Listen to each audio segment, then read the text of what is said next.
everyone. Good day, Mom. Okay, very good. So today, we are going to identify the different kinds of letters, the parts of the alphabets. But before that, are you familiar with the different letters from the A to Z? Are you familiar with that? Yes. Okay, very good. But before we will proceed to identify the different alphabets or the letters, can you please stand up?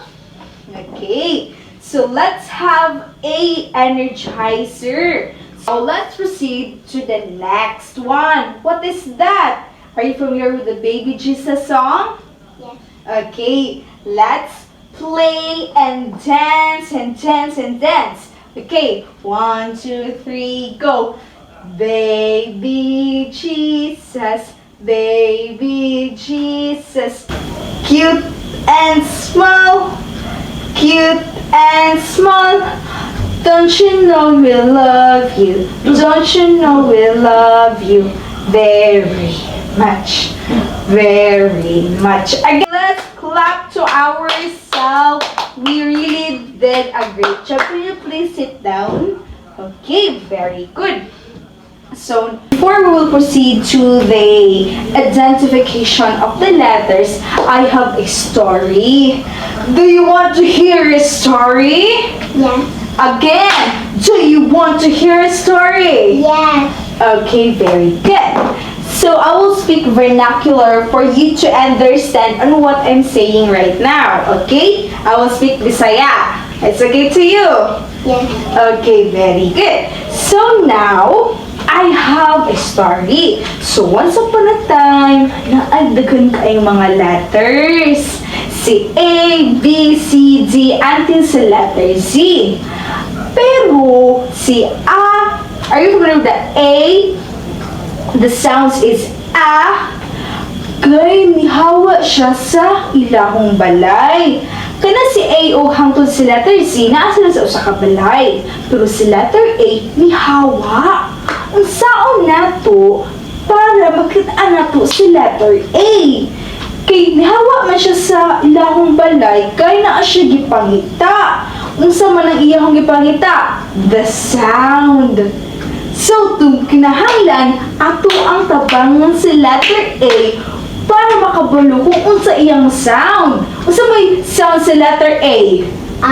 Okay, very good. So, kinahanglan natong tawagon si letter A gamit ang iyang sound para mobalik si letter A sa ilahong balay. Okay, very good. So, can you please help me to find letter A? Yes. Okay, very good. So, we will pronounce the sound of the letter A. Okay, let's go. Ah! Again. Ah! Shout, shout. Say, ah! Okay. And that is correct. The letter A is back. Yay! Clap, clap. Okay. So, nibalik na sa letter A sa iyahong balay, no? So, nakumpleto na si letter A ug si letter Z, okay? Si A hangtod si letter Z, nakumpleto na, wala na'y nawala, kay nakabalo naman ta sa sound sa letter A. So, karon para mas makailagin mo ng letter A, B, C, hangtod letter Z, I have flashcards here. You all need to do is to identify and read unsa example nga nakabutang. Understood? Yes. Okay, so this is 10. Wow! Do you like it? Yes. Okay, so are you familiar with this one? What's the letter? What's the letter? A. Okay, the letter A. So can you please read? Apple. Okay, very good. So this one is the letter A. the baby A. Okay, Sim? Apple. Okay, very good. So we will proceed to the next one. B is Bola. Ball. It's a ball. Again, B, ball. Okay? Let's proceed to the baby B. B, ball. Okay, very good. So let's proceed to the letter C. C. Cat. Okay, again. C. Cat. Okay, very good. The next one. D. Dog. Very good. The next one. D. Dog. Okay, very good. The next one. Egg. Okay, for us to be active, kinahanglan nato siyang kantahon. Do you know how to sing this one? E is for egg. F is for fish. Diba? Do you know how to sing that? Okay. Okay. Again, they will sing. A for egg. A for egg. Okay, very good. Again, next. F for fish. F for fish. Okay. Faster. G for Goat. goat. Again. G for goat. Okay. G for goat. Okay, very good. H for hat. H for hat. Okay, very good. E for I for igloo. again next. I for igloo. Okay, next. G for jar. G for jar. Okay, next. K for king. K for king. Okay, the next one. L for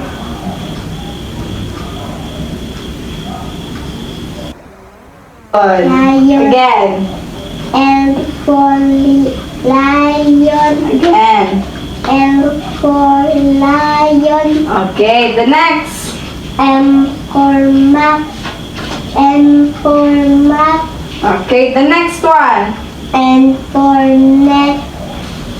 N for net. Okay, the next one. O for orange.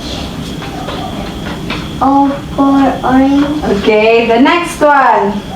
P for pig. P for pig. Okay, the next one. Q for queen.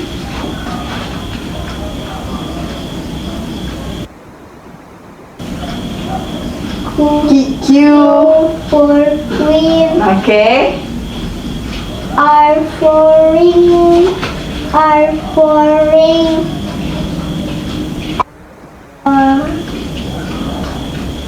C. Snake. Yes. S for snake. Okay. T for tree. Yes. T for tree. Okay, very good. The next. U. U. U for umbrella. Yes. U for umbrella. Okay, very good. The next one. V for Violin. violin. Again. V for Violin. V for violin. Okay.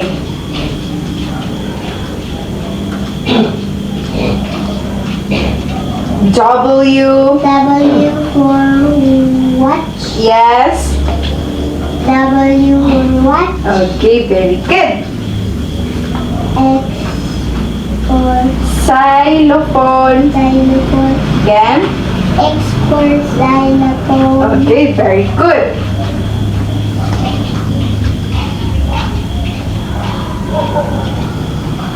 Y. Y for yo-yo.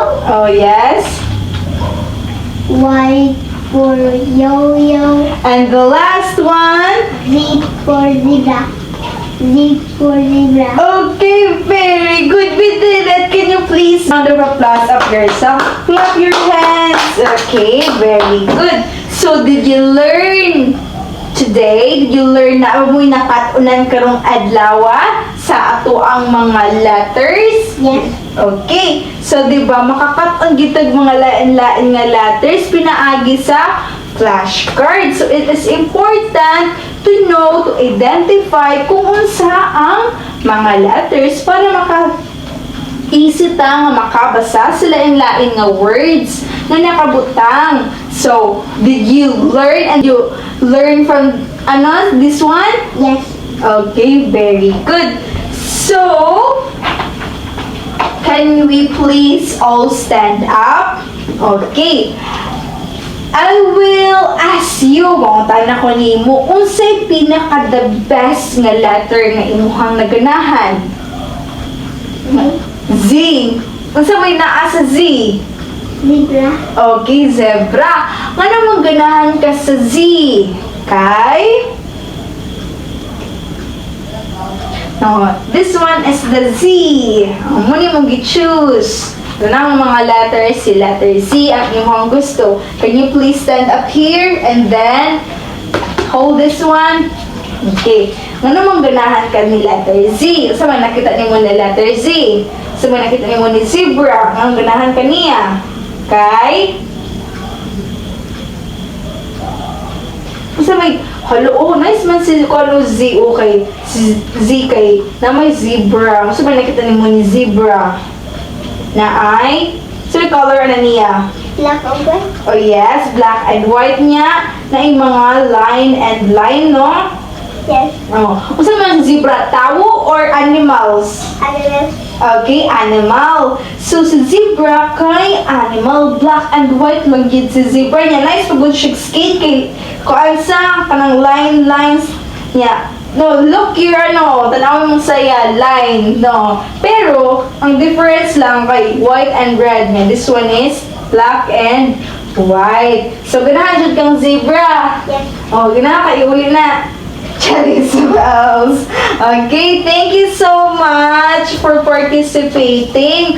So, ganahan siya, si Dios, og zebra kay animal siya. Aside from that, kay black and white ang iyahong color. So, ganahan siya.